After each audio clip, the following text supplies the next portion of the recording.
Hello and welcome back! Now I want to talk about how we can engage the learner through our lecture videos. So how do we do that?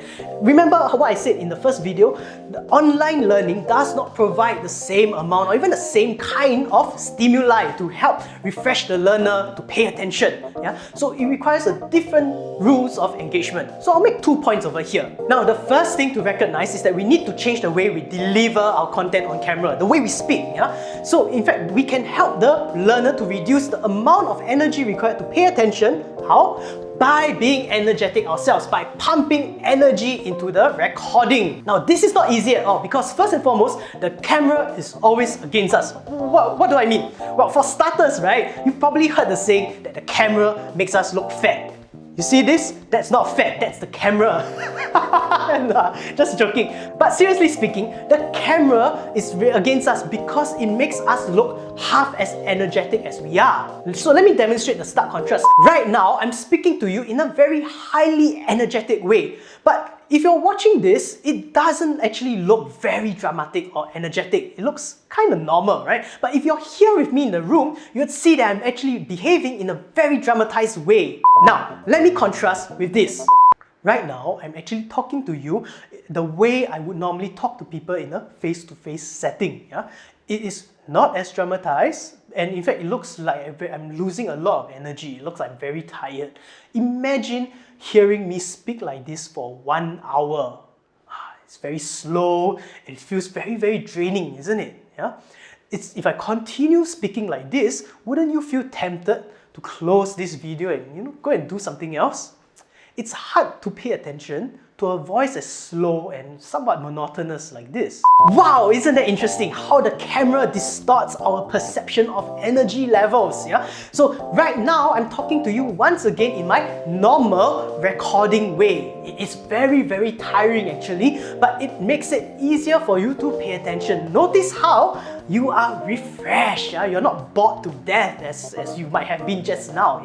So it becomes easier for you to pay attention to me. Now, one trick I use when recording myself or when I'm recording other people speak is to stand while speaking. Because when you sit, you feel very relaxed and you lose your energy very, very quickly. But when you stand, the freedom of movement, it makes it easier for you to expand your energy and you can maintain that energetic level for a lot longer. So as much as possible, don't sit, stand and record. Now, the second thing to note is how we speak on camera. I've seen a lot of lecture videos from other courses online, and the lecturer is reading from a script or from a slide. Now, there is a difference when you're reading something aloud and when you're speaking as if you're having a conversation with a person. The tone of voice is different and people pay more attention when you're talking as if you're having a conversation. Let me give you a demonstration. So for all these videos, and right now, I'm actually reading from a script, but I'm talking to you as if we're having a conversation. Now, this is me reading aloud the script. As you can see, it is very boring and unengaging. Notice how monotonous it is, how it lacks a lot of energy as well. It sounds very much like I'm forcing you to concentrate on the buzzing sound, and it's probably making you want to fall asleep. And a lot of us, we make the mistake of reading like this when we are doing our lecture videos.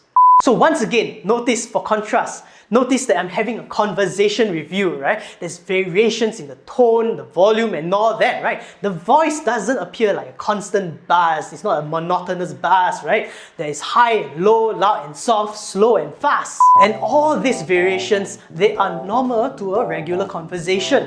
And it's important for us to remember to do that to keep us from sounding like a buzzing sound. Now, there is actually one added benefit speaking like this.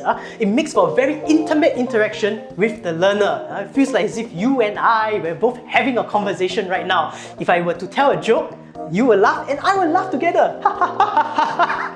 Okay, I was just amused by my own laughter. It feels as if you're both laughing in the room, and that helps to establish that bond, that connection. Even though it's just virtual, it feels real. And so this way of speaking allows me to genuinely react to what I'm saying for a more authentic feel. And this is very important if you want to establish trust, respect, camaraderie with the learner. After all, learning is a very social activity. And what we're doing here is that we're putting back some of that humanity into the very, very cold and impersonal process of learning in front of a computer. To see that face, to hear that voice, to have that conversation as if it's a one-to-one conversation. That helps to foster strong and close pedagogical relations between the educator and the learner. Of course, I will admit that all this is easier said than done. So that's why in the next video, I am going to demonstrate how I film myself while maintaining that energy level and not feel weird talking to myself. There's actually nobody in the room right now. I'm just looking at the camera. So I'll talk more about this in the next video. I'll see you.